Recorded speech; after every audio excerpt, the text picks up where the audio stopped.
नमस्कार, मैं हूं आपके साथ कोमल सिसोदिया और आप देख रहे हैं ईपीसी वर्ल्ड न्यूज। शुरू करते हैं आज के हिंदी बुलेटिन के हेडलाइन से।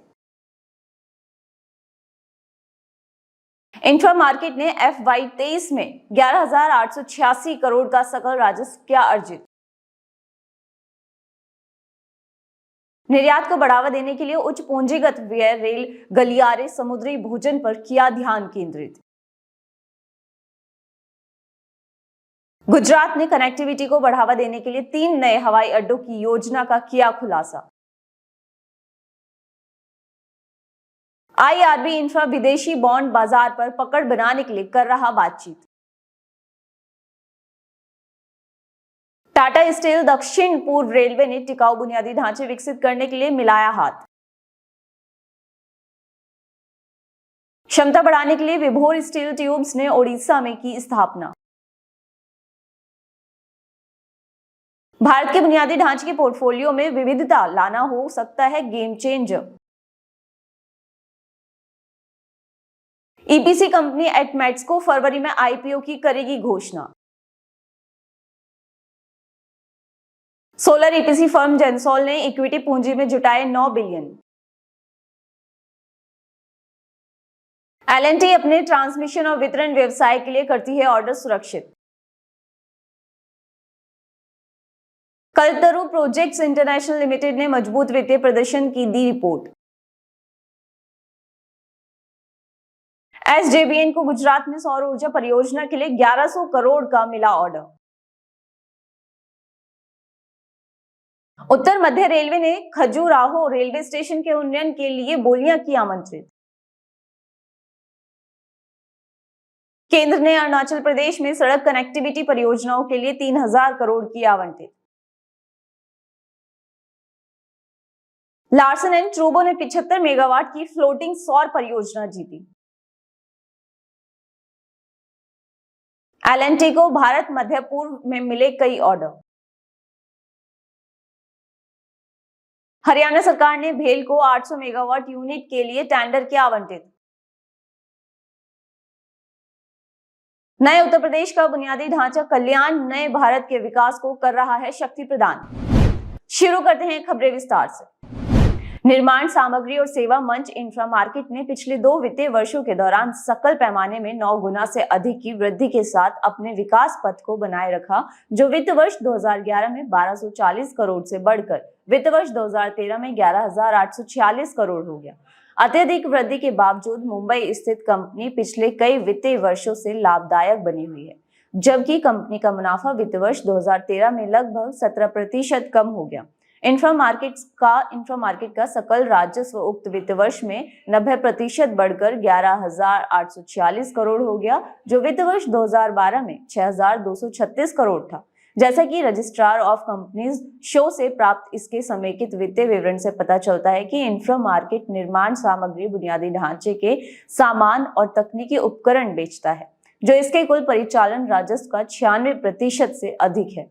वित्त वर्ष 2013 में इन कार्य क्षेत्रों से संग्रह लगभग 89% बढ़कर 11,383 करोड़ हो गया, जो वित्त वर्ष 2012 में 6,002 करोड़ रुपए था।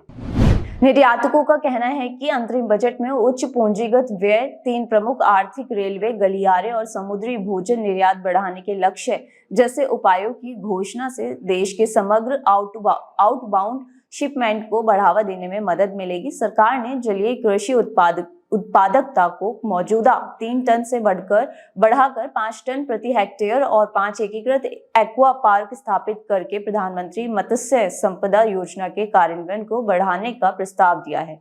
निर्यात और आयात पर CII की राष्ट्रीय समिति के अध्यक्ष संजय बुधिया ने कहा कि लंबी अवधि के वित्त पोषण के लिए 50 साल के ब्याज मुक्त ऋण के साथ नवाचार के लिए 1 लाख करोड़ के कोष की घोषणा की बिना या शून्य ब्याज दरों पर पुनरावृत्ति निजी क्षेत्र को प्रोत्साहित करेगी। पर्यटन को बढ़ावा देने और बुनियादी ढांचे को उन्नत करने के लिए गुजरात ने 3 नए हवाई अड्डों की योजना की घोषणा की है, जिसमें केवड़िया में प्रतिष्ठित स्टैच्यू ऑफ यूनिटी के पास एक हवाई अड्डा भी शामिल है। विधायक शैलेंद्र मेहता द्वारा उठाए गए सवालों के जवाब में विधानसभा सत्र के दौरान इस योजना का अनावरण किया गया।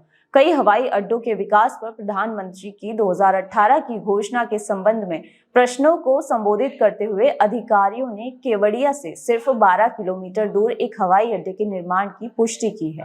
ये कदम स्टैच्यू ऑफ यूनिटी की सफलता के बाद उठाया गया है, जिसने अपने उद्घाटन के बाद से 1 करोड़ से अधिक पर्यटकों को आकर्षित किया है। सिंगापुर के GIC द्वारा समर्थित IRB इंफ्रास्ट्रक्चर मुख्य रूप से पहले के बॉन्डों को पुनर्वित्त करने के लिए $300 मिलियन जुटाने के लिए विदेशी बॉन्ड बाजार की खोज कर रहा है। कंपनी धन जुटाने का अधिकार देने के लिए बार्कलेज, डाइचे बैंक और JP मॉर्गन के साथ बातचीत कर रही है। आय का उपयोग 2021 में उठाए गए पहले बॉन्ड को पुनर्वित्त करने के लिए किया जाएगा। 2 स्रोतों ने कहा कि उस समय IRB ने मॉरिशस स्थित इंडिया टोल रोड्स द्वारा जारी 2024 तक $300 मिलियन 5.5% वरिष्ठ सुरक्षित नोट जुटाए थे। इंडिया टोल रोड्स IRB का एक अनाथ वित्त पोषण वाहन है। निजी इस्पात कंपनी टाटा स्टील ने बुधवार को कहा कि वो अपने स्लैग आधारित समुच्चय का उपयोग करके टिकाऊ रेल बुनियादी ढांचे को विकसित करने के लिए दक्षिण पूर्व रेलवे के साथ संयुक्त रूप से काम करेगी। कंपनी ने एक बयान में कहा कि SER और टाटा स्टील के अधिकारियों के बीच परियोजना के क्रियान्वयन पर विचार विमर्श किया गया। SER के महाप्रबंधक अनिल कुमार मिश्रा ने मंगलवार को कार्यक्रम में कहा कि टिकाऊ विकल्पों का उपयोग समय की मांग है और इससे पारिस्थितिकी के संरक्षण में भी मदद मिलेगी। टाटा एग्रोटो सड़क निर्माण में उपयोग किए जाने वाले प्राकृतिक समुच्चय का एक हरित विकल्प और टाटा निर्माण, जिसका उपयोग फ्लाई ऐश, ईंटों और सीमेंट बनाने में कच्चे माल के रूप में किया जाता है, उसका उपयोग रेलवे पटरियों में कंबल परतों के निर्माण में किया जाएगा। विभोर स्टील ट्यूब्स लिमिटेड यानी VSTL अपनी कुल विनिर्माण क्षमता को 3.41 लाख टन तक बढ़ाने के लिए ओडिशा के सुंदरगढ़ में एक नई इकाई स्थापित कर रही है। कंपनी के एक अधिकारी ने बुधवार को कहा कि हिसार स्थित इस्पात निर्माता के वर्तमान में 2 संयंत्र हैं, एक महबूबनगर तेलंगाना में और एक रायगढ़ महाराष्ट्र में, जिनकी कुल स्थापित क्षमता 2.21 लाख टन है। इसके अध्यक्ष विजय कौशिक ने संवाददाताओं से बातचीत में कहा कि ओडिशा में तीसरी परियोजना के चालू होने से हमारी क्षमता 1,20,000 मीट्रिक टन बढ़कर 3,41,000 मीट्रिक टन हो जाएगी। परियोजना की समय सीमा से संबंधित एक प्रश्न का उत्तर देते हुए उन्होंने कहा कि लक्ष्य वित्तीय वर्ष 2024 से 25 की पहली तिमाही तक संयंत्र को चालू करना है। भारत ने 2030 तक $30 ट्रिलियन अमेरिकी डॉलर की अर्थव्यवस्था बनने का लक्ष्य रखा है, जिसके लिए बुनियादी ढांचे के क्षेत्र में पर्याप्त निवेश की आवश्यकता है। क्रिसिल द्वारा इंफ्रास्ट्रक्चर ईयर बुक 2023 के अनुसार भारत में वित्तीय वर्ष 2024 और 2030 के बीच बुनियादी ढांचे के लिए 143 ट्रिलियन रुपए का निवेश करने का अनुमान है, जो 2017 से शुरू होने वाले पिछले 7 वित्तीय वर्षों में खर्च किए गए 67 ट्रिलियन रुपए से 2 गुने से भी अधिक है। देश के बुनियादी ढांचे के विकास को मजबूत करने के लिए आवश्यक वित्त जुटाने के लिए भारतीय रिजर्व बैंक RBI की एक हालिया रिपोर्ट एक व्यवहार्य साधन के रूप में परिसंपत्ति मुद्रीकरण के रणनीतिक महत्व को रेखांकित करती है। अग्रणी EPC कंपनी एटमेस्को ने फरवरी में अपनी आरंभिक सार्वजनिक पेशकश शुरू करने की घोषणा की है। कंपनी 73.05 लाख शेयरों की पेशकश कर रही है, जिसमें 54.8 लाख शेयरों को ताजा अंक और 18.25 लाख शेयरों की बिक्री का प्रस्ताव शामिल है। ड्राफ्ट प्रोस्पेक्ट्स को NSE द्वारा पहले ही मंजूरी दे दी गई इक्विटी शेयरों को NSE इमर्ज प्लेटफॉर्म पर सूचीबद्ध किया जाएगा। IPO से प्राप्त आय का उपयोग कार्यशील पूंजी आवश्यकताओं को पूरा करने और ऋणों के पुनर्भुगतान के लिए किया जाएगा, ताकि कंपनी को EPC क्षेत्र में प्रौद्योगिकी समाधान प्रदाता बनने में मदद मिल सके और मौजूदा और नए अनुबंधों पर दक्षता में सुधार हो सके। सोलर इंजीनियरिंग और कंसल्टिंग फर्म जेनसोल इंजीनियरिंग ने तरजीही आधार पर इक्विटी शेयरों में परिवर्तनीय वारंट के माध्यम से इक्विटी पूंजी में 9 बिलियन जुटाए हैं। इक्विटी फंडिंग में Elara India opportunities fund, एरिज opportunities fund और टानो इन्वेस्टमेंट अपॉर्चुनिटीज फंड सहित अंतर्राष्ट्रीय घरेलू प्रतिभागियों की भागीदारी देखी गई। हम नवीनतम धन उगारने के माध्यम से अपने सफल वित्तीय प्रदर्शन को आगे बढ़ाना जारी रख रहे हैं। ये पूंजी निवेश जेनसोल की वित्तीय स्थिति को मजबूत करता है। कार्यशील पूंजी, अकार्बनिक विकास के अवसरों और हमारी सहायक कंपनियों में आगे के निवेश के लिए धन तैनात करने के साथ नई संभावनाओं को सुविधाजनक बनाता है। जनसोल के चेयरपर्सन और प्रबंध निदेशक अनमोल सिंह जग्गी ने कहा कि हमारी प्राथमिकता भारत में हरित ऊर्जा और स्वच्छ गतिशीलता में बदलाव में महत्वपूर्ण भूमिका निभाने की अपनी प्रतिबद्धता को मजबूत करते हुए शेयर धारकों और ग्राहकों को मूल्य प्रदान करना है। लार्सन एंड टूब्रो (LNT) ने अपने बिजली पारेषण और वितरण व्यवसाय के माध्यम से घरेलू और मध्य पूर्व बाजारों में बड़े ऑर्डर हासिल किए हैं।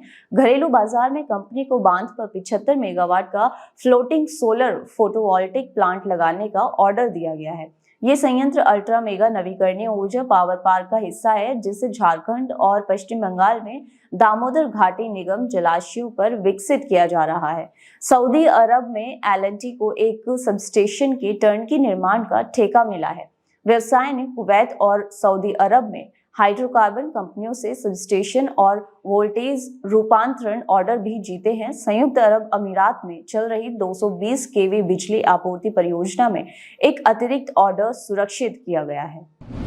कल्पतरु प्रोजेक्ट्स इंटरनेशनल लिमिटेड KPIL एक वैश्विक बुनियादी ढांचा EPC कंपनी ने 31 दिसंबर 2023 को समाप्त होने वाली तिमाही और 9 महीनों के लिए अपने वित्तीय परिणामों का अनावरण किया। कंपनी ने अपने मजबूत परियोजना निष्पादन और पर्याप्त ऑर्डर बुक को उजागर करते हुए विभिन्न वित्तीय मैट्रिक्स में प्रभावशाली वृद्धि दिखाई। तिमाही प्रदर्शन तुलना Q3 FY24 बनाम Q3 FY23 में KPIL ने साल दर साल उल्लेखनीय 22.2% राजस्व वृद्धि दर्ज की, जो कि INR 4,896 करोड़ था। ये उछाल स्वस्थ परियोजना निष्पादन से प्रेरित था। कंपनी का EBITDA 13.4% बढ़कर 424 करोड़ हो गया और PAT में 32.1% की भारी वृद्धि देखी गई और ये 144 करोड़ रुपए हो गया। SJVN लिमिटेड को 200 मेगावाट सौर परियोजना के लिए गुजरात ऊर्जा विकास निगम लिमिटेड से आशय पत्र प्राप्त हुआ है। बुधवार को एक एक्सचेंज फाइलिंग में कहा गया कि 1100 करोड़ रुपए की ग्राउंड माउंटेड सौर परियोजना कंपनी की सहायक company SJVN green energy limited द्वारा विकसित की जाएगी। फाइलिंग के अनुसार SJVN ग्रीन एनर्जी EPC अनुबंध के माध्यम से भारत में कहीं भी परियोजना का विकास करेगी। इसमें कहा गया है कि गुजरात विद्युत नियामक आयोग द्वारा टैरिफ अपनाने के बाद बिजली खरीद परियोजना को गुजरात ऊर्जा विकास निगम के साथ क्रियान्वित किया जाएगा। ये परियोजना 25 वर्षों की अवधि के लिए GUVNL और SGEL के बीच PPA पर हस्ताक्षर होने की तारीख से 18 महीने की अवधि के भीतर शुरू की जाएगी। उत्तर मध्य रेलवे NCR ने मध्य प्रदेश के छतरपुर जिले में खजुराहो रेलवे स्टेशन के उन्नयन के लिए बोलियां आमंत्रित की हैं। कार्य के दायरे में इंजीनियरिंग, खरीद और निर्माण EPC अनुबंध के माध्यम से इस रेलवे स्टेशन का प्रमुख उन्नयन शामिल है। इस अनुबंध की अनुमानित लागत 195.38 करोड़ है और पूरा होने की अवधि 24 महीने की है। अरुणाचल प्रदेश के दूर दराज के इलाकों को विकसित करने के लिए सड़क कनेक्टिविटी एक महत्वपूर्ण भूमिका निभाती है और केंद्र ने क्षेत्र की सड़क कनेक्टिविटी को विकसित करने के लिए कई उपाय किए हैं। केंद्र ने सीमांत राज्य में 3 प्रमुख सड़क परियोजनाओं के लिए 3000 करोड़ मंजूर किए हैं। पहली राशि NH 913 फ्रंटियर हाईवे पर पैकेज 1 सरली हुरी खंड के लिए 626.92 करोड़ रुपए दिए हैं। 35 किलोमीटर की परियोजना कुरुंग कुमै जिले में EPC engineering procurement construction mode में है। ये क्षेत्र के गांवों को कनेक्टिविटी प्रदान करते हुए निर्बाध और कम यातायात प्रवाह सुनिश्चित करेगा। लार्सन एंड टूब्रो ने आज घोषणा की कि उसको बिजली पारेषण और वितरण व्यवसाय को भारत और मध्य पूर्व में कई ऑर्डर मिले हैं। कंपनी को पंचेत बांध पर 75 मेगावाट का फ्लोटिंग सोलर PV प्लांट स्थापित करने का ऑर्डर मिला है। ये संयंत्र झारखंड और पश्चिम बंगाल में दामोदर घाटी निगम जलाशयों पर विकसित किए जा रहे अल्ट्रा मेगा नवीकरणीय ऊर्जा पावर पार्क का हिस्सा है। सऊदी अरब में 380 kV सबस्टेशन की टर्नकी निर्माण के लिए एक ऑर्डर प्राप्त हुआ है। व्यवसाय ने कुवैत और सऊदी अरब में हाइड्रोकार्बन कंपनियों से सबस्टेशन और वोल्टेज रूपांतरण ऑर्डर भी जीते हैं। संयुक्त अरब अमीरात में चल रही 220 kV बिजली आपूर्ति परियोजना में एक अतिरिक्त ऑर्डर सुरक्षित किया गया है। लार्सन एंड टूब्रो ने बुधवार को कहा कि उसे घरेलू बाजार और मध्य पूर्व में बड़े ऑर्डर मिले हैं। कंपनी ने बीएसई को एक फाइलिंग में कहा कि लार्सन एंड टूब्रो एलएनटी के बिजली पारेषण और वितरण व्यवसाय को कई ऑर्डर मिले। कंपनी के वर्गीकरण के अनुसार 2500 करोड़ से 5000 करोड़ रुपए तक के ऑर्डर बड़े ऑर्डर की श्रेणी में आते हैं। कंपनी को एक बांध पर 75 मेगावाट का फ्लोटिंग सोलर फोटोवोल्टिक प्लांट स्थापित करने का ऑर्डर मिला है। ये संयंत्र अल्ट्रा मेगा नवीकरणीय ऊर्जा पावर पार्क का हिस्सा है, जिसे झारखंड और पश्चिम बंगाल में दामोदर घाटी निगम जलाशयों पर विकसित किया जा रहा है। इंजीनियरिंग, खरीद और निर्माण ईपीसी मोड में स्थापित की जाने वाली नई 800 मेगावाट इकाई यमुनानगर में Deenbandhu Chhotu Ram thermal power plant की 300 मेगावाट इकाइयों का विस्तार होगा। हरियाणा सरकार ने केंद्र सरकार के सार्वजनिक क्षेत्र के उपक्रम भारत हेवी इलेक्ट्रिकल्स लिमिटेड यानी बीएचईएल को यमुनानगर में 800 मेगावाट की super critical thermal power unit स्थापित करने का ठेका आवंटित किया है।